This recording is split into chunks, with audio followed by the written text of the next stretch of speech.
Financial markets పై పట్టు సాధించాలనుకునే వాళ్ళు Revanth conduct చేసే వెబినార్ కోసం ఈ నెంబర్ కి కాల్ చేయండి. నమస్తే, వెల్కమ్ టు విష్ణు టాక్స్. నేను మీ విష్ణు. ప్రస్తుతం నాతో పాటు సీనియర్ ఫినాన్స్ ప్రొఫెషనల్ గిరిబాబు గారు ఉన్నారు. వారితో మాట్లాడదాం. సార్, గిరిబాబు గారు నమస్తే. సార్ నమస్తే అండి. సార్, గిరిబాబు గారు, ఇప్పుడంతా పెళ్లిళ్ళ సీజన్ నడుస్తుంది. సో చాలా మంది నూతన వధూవరులు కొత్త జీవితంలోకి అడుగు పెట్టబోతున్నారు కాబట్టి కొత్త జీవితంలోకి అడుగు పెట్టబోయే నూతన వధూవరులు మరి వారి యొక్క ఆర్థిక ప్రయాణాన్ని ఎలా ప్రారంభించాలి అంటారు?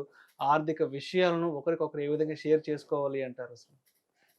గుడ్ క్వశ్చన్ అండి. ఇప్పుడంతా కార్తీక మాసం, మంచి పెళ్లిళ్ళ సీజన్, ట్రెండ్ నడుస్తుంది. సో ఇక్కడ మనము చాలా మందికి నన్ను ఇన్వైట్ చేస్తుంటారు క్లయింట్స్. చాలా మంది వాళ్ళ పిల్లల మ్యారేజ్కి క్లయింట్స్ ఇన్వైట్ చేసినప్పుడు నేను వాళ్ళ దగ్గరికి వెళ్ళినప్పుడు వాళ్ళకి ఎప్పుడు ఒకటి నా దగ్గర ఒక స్లైడ్ ఉంటుంది అనమాట, దీనికి సంబంధించింది. దాన్ని నీట్గా ప్యాక్ చేసి ఇస్తూ ఉంటాను. అంతేగాని ఏ వాల్ క్లాకో లేకపోతే వేరే దేవుళ్ళ ఫోటోలు అలాంటివి కాకుండా ఇలాంటివి ఇస్తే వాళ్ళకు ఎప్పటికీ గుర్తుండు ఉంటుంది.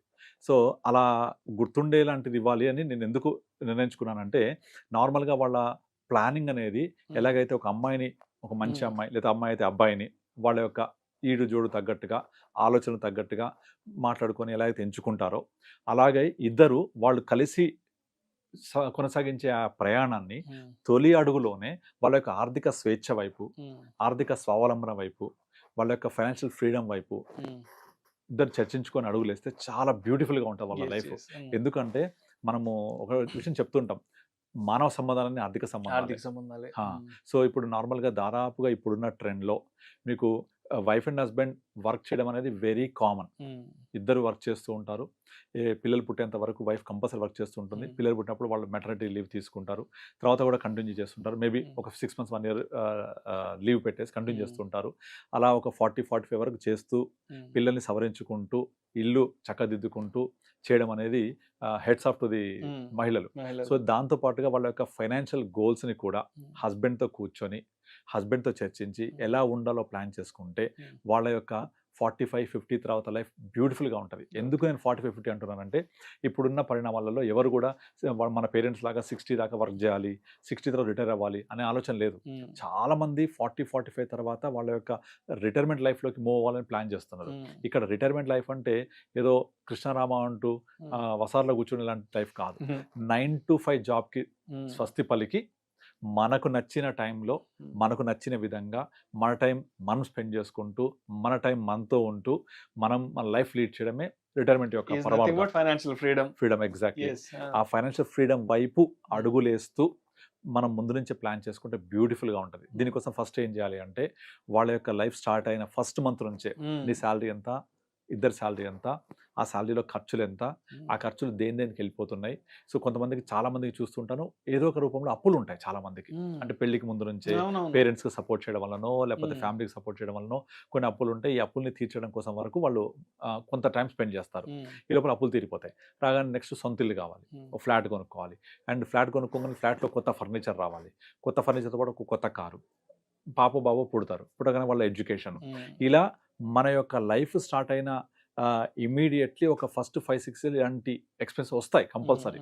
ఫస్ట్ మినిమం మన లైఫ్ సెటిల్ అవ్వడానికి ఒక 2-3 years సెటిల్ అయిపోయి నెక్స్ట్ వెంటనే ఇంటి కోసం ప్లాన్ చేయడం, కారు కోసం ప్లాన్ చేయడం, ఇంట్లో ఫస్ట్ న్యూ ఫర్నిచర్ ప్లాన్ చేయడం, తర్వాత పిల్లలు పుట్టడం, ఇవన్నీ జరుగుతూ ఉంటాయి. కాబట్టి ఇదంతా ముందే తెలుసు కాబట్టి మనం ఈ ప్రతి ఎక్స్పెన్సెస్లో, ప్రతి ఇన్కంలో కూడా ఏ పర్పస్ కోసం చేస్తున్నాం, నా ఇన్కంలో ఎంత నేను ఫ్యూచర్ కోసం పెడుతున్నాను, ఇది పక్కన కంపల్సరీ పెట్టిన తర్వాతనే మన యొక్క రిమైనింగ్ ఎక్స్పెన్సెస్కి వెళ్ళాలి. అంటే ఏ ఇన్కమ్ వచ్చినా కూడా అందులోంచి నాది ఒక 15% టువర్డ్స్ మై రిటైర్మెంట్ ప్లానింగ్. అది చేయకపోతే కనుక చాలా ఇబ్బంది పడతారు. ఎందుకో ఎగ్జాంపుల్ చెప్తాను. ఇప్పుడున్న కరెంట్ సినారియోలో ఇండియన్ డెమోగ్రఫిక్ సిచ్యువేషన్ తీసుకుంటే, మనము 28 నుంచి అరౌండ్ 55 years ఏజ్ మధ్య పాపులేషన్ తీసుకుంటే more than 60% ఉన్నారు ఇండియాలో. more than 60%. అంటే ఒక 25-30 years తర్వాత రివర్స్ అవుతుంది కదా ఇదంతా. అందరం పెద్దోళ్ళు అయిపోయి రిటైర్మెంట్ లైఫ్కి వెళ్ళిపోతే ఆ రిటైర్మెంట్ కార్పస్ చాలా జనరేట్ అవ్వాలి, పాసిబుల్ అవ్వదు. అందుకే గవర్నమెంట్ కూడా ఇప్పుడు మన ఎన్పిఎస్ వాత్సల్యం ఎందుకు ఇంట్రొడ్యూస్ చేసింది? ఎన్పిఎస్ వాత్సల్యం అంటే పిల్లలకి ఇప్పటి నుంచే స్టార్ట్ చేస్తారనే ఉద్దేశంతో. దాంట్లో ఏదో గొప్ప గొప్ప రిటర్న్స్ వస్తాయని కాదు, అట్లీస్ట్ ఏదో ఒకటి సేవింగ్స్ హ్యాబిట్ ఇన్కల్కేట్ చేయాలి. ఇండియాలో సేవింగ్స్ హ్యాబిట్ తగ్గిపోతుంది అని. సో అట్లా మనము మన యొక్క లైఫ్ స్పాన్ని, లైఫ్ జర్నీని మన జీవిత భాగస్వామితో కూర్చొని మాట్లాడుకొని మనం ఎక్కడెక్కడ ఇన్వెస్ట్ చేయాలి, ఎక్కడెక్కడ సేవ్ చేయాలి, ఎలా చేయాలి అనే ప్లాన్ చేస్తే హాఫ్ వర్క్ ఇస్ డన్. అలా ప్లాన్ చేసుకొని ముందుకెళ్తే కనుక మనకు కావాల్సిన అన్ని రకాల అవసరాలు, గోల్స్, నీడ్స్ మనం ఫుల్ఫిల్ చేసుకోవచ్చు. ఎందుకు చెప్తున్నాను, ఇప్పుడు ఫర్ ఎగ్జాంపుల్ మీరు చదువుకున్నప్పుడు కట్టిన స్కూల్ ఫీజు ఎంత? అప్పట్లో ఎంత సార్? 150-200 అంటే ఎక్కువ. నా కేజీ టు పీజీ మొత్తం 10,000 ఖర్చు అయిపోయింది. నాట్ ఈవెన్ 10,000, ఇంకా less than KG to PG 200-300 సంవత్సరానికి అంతే. నేను సింగల్ స్కూల్ చదువుకున్నప్పుడు మా స్కూల్ ఫీజు ఇంగ్లీష్ మీడియంకి సంవత్సరానికి 100 రూపాయలు. నేను భద్రకాలో డిగ్రీ చేశాను, అక్కడ సంవత్సరానికి 900 rupees government fees. Intermediate APR చేసి కంప్లీట్ ఫ్రీ. తర్వాత సెంట్రల్ యూనివర్సిటీలో సెమిస్టర్కి 600 రూపాయలు. ఎక్కడ ఒక 1000 రూపాయలు కట్టిన దృశ్యం లేదు అసలు. కానీ ఇప్పుడు now for my 2 kids I'm paying more than 2 lakhs per annum. So అంటే ఎడ్యుకేషన్ ఎక్స్పెన్స్ ఎలా పెరిగాయి చూడండి. అన్నిటికంటే ఎక్కువ ఇన్ఫ్లేషన్ దేనికి ఉంది అంటే ఎడ్యుకేషన్ ఎక్స్పెన్సే. దాన్ని ఎదుర్కోవాలంటే ముందు నుంచి మన దగ్గర చాలా కార్పస్ ఉండాలి. ఇప్పుడు మెడిసిన్, ఇంజనీరింగ్ లేదా ఎనీ అదర్ ప్రొఫెషనల్ డిగ్రీ ఏది చేయాలన్నా ఖర్చుతో కూడుకున్నది. ఆ టైంలో మన వాళ్ళకి ఇచ్చేది ఏంటంటే ఒక పెద్ద అసెట్ ఓన్లీ ఎడ్యుకేషన్ మాత్రమే. దానికి కావాల్సింది డబ్బుతో కూడిన ఒక ప్రాపర్ ప్లానింగ్. సో ఆ ప్రాపర్ ప్లానింగ్ మన దగ్గర ఉంటే రేపు పొద్దున లోన్తో చదువుకుంటారా లేకపోతే గవర్నమెంట్ సీట్ వస్తే ఫ్రీ అయిపోద్దా, that secondary. You be prepare for that. ఆ ప్రిపేర్ అవ్వడం కోసం ముందు నుంచే ప్లాన్ చేసుకుంటూ వెళ్ళాలి. నేను ఒకసారి చెప్పినట్టు ఇక్కడ మనం మాట్లాడాల్సింది టైం గురించి కూడా. ఒక న్యూ యంగ్ కపుల్ 25-26 ఇయర్స్లో కనుక వాళ్ళ యొక్క లైఫ్ స్టార్ట్ చేస్తే అప్ టు 50 వరకు నేను వర్క్ చేస్తాను అనుకుంటే కంపల్సరీ మిడిల్ 25 అంటాం దీన్ని మనం. ఫస్ట్ 25 పేరెంట్స్ సపోర్ట్, సెకండ్ 25 మనకు మనమే వర్క్ చేసుకుంటూ సపోర్ట్ చేసుకోవాలి, థర్డ్ 25 మొత్తం టోటల్ లైఫ్ స్పాన్ 75 years అనుకుంటే థర్డ్ 25లో మనం ఎలా ఉండాలి, మన పిల్లలు ఎలా ఉండాలి, వాళ్ళ నీడ్స్ ఎలా ఉండాలి, ఇవన్నీ కూడా ఈ ఉద్యోగి వయసు 25 నుంచి 50 వరకు వచ్చే లోపల ప్రాపర్ ప్లాన్ చేసుకుంటే థర్డ్ 25 సూపర్గా జీవించవచ్చు. మనం చిన్న పిల్లలు చెప్తుంటాం, అరే 10th వరకు +2 వరకు నువ్వు గట్టిగా చదివి మంచిగా సెటిల్ అవుతావు, లైఫ్ లాంగ్ ఎంజాయ్ చేయొచ్చు, ఉద్యోగం వస్తుంది, వ్యాపారం చేస్తావు, ఇంకోటి చేయొచ్చు.